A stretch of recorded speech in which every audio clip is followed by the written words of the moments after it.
What if the US dollar was no longer king? That's what we'll talk about today. My name is David Quintiri. This is the Money GPS, and I've been knee deep in the trenches talking about this information since 2011 every single day. You came here for the truth, so let me unveil that for you. China is doing something big, they're doing something bold. I'm going to show you what's happening here because it's not just countries, it's not just politics. This goes beyond that. Can you believe it? We're going to talk about artificial intelligence. Do you understand that your job is at stake here? If you do not take advantage of artificial intelligence before it takes over, you're going to be in big trouble. All of that will be discussed. Let's begin with the first thing. Top commodity firm may start using China's yuan, potentially adding to the de-dollarization trend. Remember what's happening here, that you have these countries that are saying, okay, we're going to do swap agreements with them. This is all political and so on. And then we've gone even further than that. Pulp producer Suzano is considering pricing its China sales in yuan. China is the company's largest market, accounting for 43% of the purchases. This signals further de-dollarization as the dollar is the top currency in commodity markets. We know that. If you want to buy anything and everything, you first convert it to US dollar, and then you have to go out there and buy from a different country. Just for example, if China wants to buy from Brazil, first China goes out there, they buy US dollars, then with those US dollars, they buy the commodity and back and forth. Does that make sense? Maybe at one point it did. There's a reason for that. There's a lot of liquidity in US dollars. There's a lot of them floating out there outside of the United States itself. We gotta understand this. You go to some countries, you will be paying in US dollar, even though they might have another currency. Cayman Islands, they're paying in US dollar. Look at Panama, US dollar. Like other countries use US dollar, okay? A lot of that is because of the liquidity. You could do business internationally with it. It makes a lot of sense. However, when you have problems, when you have sanctions, when you have other developments that have been taking place, maybe your currency's too weak, the US dollar's too strong, there could be many factors, but all of this results in the fact that these countries, these businesses are saying, I don't want any more of this, or I want to reduce my dependence on it. And so that's what's happening today. So what does that mean? Like, who cares? Yeah, whatever. No, we must pay attention because as the US dollar loses its dominance, it loses that monopoly, then that has a direct impact on its value. And right now what's going on, all of those dollars being bought up, that basically supports and it's like a crutch underneath the debt system that is the United States. As soon as you remove that crutch, then you collapse. Do you understand? This is very serious. That's why I talk about it all the time. Nobel economist Paul Krugman says the possibility of a US default is very real and the debt ceiling should be abolished as it gives extremists an issue to weaponize. Oh, Paul Krugman, you never cease to amaze me. He said the debt ceiling should be abolished because it gives Republicans, I guess they mirrored the Republicans and extremists, but anyway, a choke point on fiscal policy. I mean, I don't think I should even need to go here, but that's where things get really weird because you can see for yourself what's happening. They're using this as an opportunity to squabble back and forth, this nonsense. We know that the debt ceiling is going to be increased. We know that the US is going to be spending more tomorrow than it did yesterday. That's a fact. And we don't need, Paul Krugman to come out and tell us this. We already know. And so what's going to happen from all of it? This is, as I always say, it's nothing but cat and mouse. It's nothing but World Wrestling Federation. They are pretending that they don't like each other. AOC doesn't like, whoever this guy on there, and they battle in the Congress. They send each other messages on Twitter publicly. But let's be honest. When something goes through the Congress, it gets passed. When you have a 4,000-page bill like they're going to put through, it's going to get passed. Now that might be something. People might say, well, we need the roads to be fixed and we need this to be done. The hospitals need to stay open and all that. And that's fine.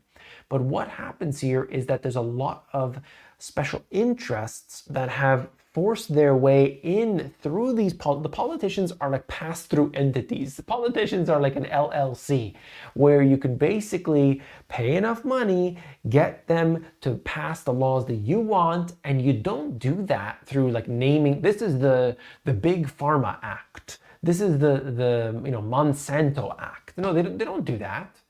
They put it in through the big budgets. They're 4,000 pages. Nobody reads them. They stick it in there completely unrelated, and they get all that passed.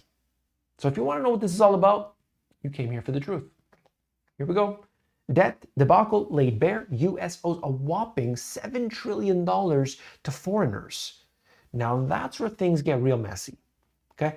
Because you've got one country which has its monopoly, which has its strength. We know this to be the case, certainly. But what happens when you owe $7 trillion to everybody else? Well, people start to say, I got a little bit of an issue with that. $1.1 trillion held by Japan, $860 billion held by China. So to one degree, you would say, hey, they bought it up. It's not a problem. We'll pay it back in time. Don't worry. We might inflate our currency and pay it back.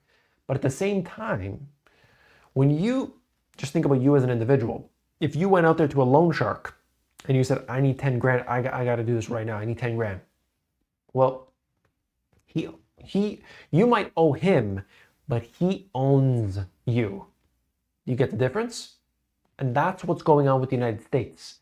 All of these other countries out there, they're buying up all their debt, but they're the creditor.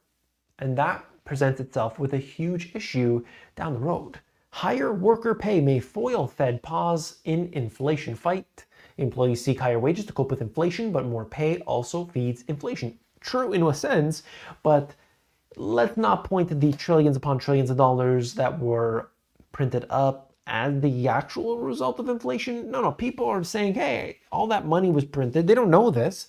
All the money was printed. Prices of everything have inflated, and now they're going to their employers or prospective employers and saying, I need more money. I can't do 30 grand, 40 grand, 60 grand, 100 grand, whatever the case may be. I need more than that. And of course, at the same time, they're saying, I want to get what I can. I don't blame them. Inflation and overheated economy have many households in a corner. Wall Street analysts expect another month showing annual consumer prices increasing 5%. The real price much higher. I've seen your comments before, and you'll tell me something much higher than that, right? I mean, right? 5%? Are you kidding me? Are you kidding me? Though I've seen so many. Oh, I'm in this place. I'm in that place. I used to go here and the price was $100 and now it's $150 in a matter of a year. That's 50%. I don't know where they're getting these numbers from. I've heard from you. The comment section on this channel is the #1 comment section out there, because it's not just, oh, hurrah, hurrah, you're fantastic. It's like literally just facts. It's just backing up everything I say on this data. And I know you're feeling it, and that's why I do appreciate that. So I'll give you a thumbs up. Thank you. Here we go. U.S. small business sentiment slumps to more than 10-year low. Small businesses have a very, very difficult time. That's why I suggest for most people to do an e-commerce business. Specifically, I don't know how you can create a business today that has lots and lots of employees. And I even see in the e-commerce world this obsession with having, I have a virtual assistant. I have 10 virtual assistants. Well, you still got to pay those people, even if they're in the Philippines. You got to do businesses that are scalable. You have to have scalability. So what does that mean? For instance, for myself, having an Amazon business. Amazon does most of the legwork, okay? So if it was me and, 12 other employees, yeah, even if they're doing a lot of the work, I'm still being dragged down by a lot of employees. That's a lot of salary. If I had a physical location, even storing the goods, I don't store the goods, okay? So it goes to Amazon's warehouse, and then I pay a small fee for that, period of time where it's in the warehouse. That's it. I don't have a warehouse. I don't have logistics that I have to pay for and this and that, because I don't want that headache and I do not want that expense, because guess what? The prices keep going up, okay? So that's a number of factors that I wanted to just bring in here. I like to try to give you a little bit of anecdotal evidence at the same time, showing you what I know, not just reading some garbage off the screen. Jerome Powell faces the lowest public confidence for the Fed chairman on record. You know what? That's nonsense, because everything he has said, he's done. Really, why is he any different than any of the others out there? Now, we're not going to talk about Janet Yellen because we know that's personal. You know, I love Janet. Gold scores back-to-back gains ahead of US inflation readings. You can look at this, see what it means. People, investors, do not like gold. They don't like gold. Investors, I'm talking about paper gold and the mutual funds and all this, they really dislike gold. So when they're buying gold, it tells you that they're worried. You see? They are very worried, in fact. And then if you want to ever know about gold, by the way, gold.org. You can get some great statistics on this website, and you can sign up to their email because they give you like kind of a little snapshot of what's happening, and they don't email very often, which is good. Supply and demand statistics, it just breaks it down. Jewelry fabrication is that dark purple, and you can see that's important. Why is that the case? Well, investment is the dark green, okay? Just compare the two. So jewelry is one where in China and India and other places, you don't see the demand really going down. Okay, so why is that? Why gold? Why gold? People take this high carat jewelry and gold coins. When there's a wedding, you get some coins. You don't get money, in an envelope, or you don't get, glasses and plates and all these things. That's a different way. What they do, cultures of the East, they give gold a lot of the times. Gold. Now, what price of gold? What's the price? They don't know and they don't care because they're going to take that gold and they're going to pass it to the next generation. And they're going to take that and they're going to pass it to the next generation. On and on and on. So they can maintain wealth through the generation. They didn't maintain a dollar bill. They didn't give them a dollar. They didn't give them plates and then say, yeah, you could pass those IKEA plates down generation to generation. They didn't do that. They took gold coins. Do you see the difference? Or gold jewelry. The women could wear a nice necklace or a ring or what have you, and they can use it. And then when the time comes, they say, here, my daughter, you can have this jewelry. And it gets passed down. They're using it, they're enjoying it, but at the same time, they're able to pass wealth down.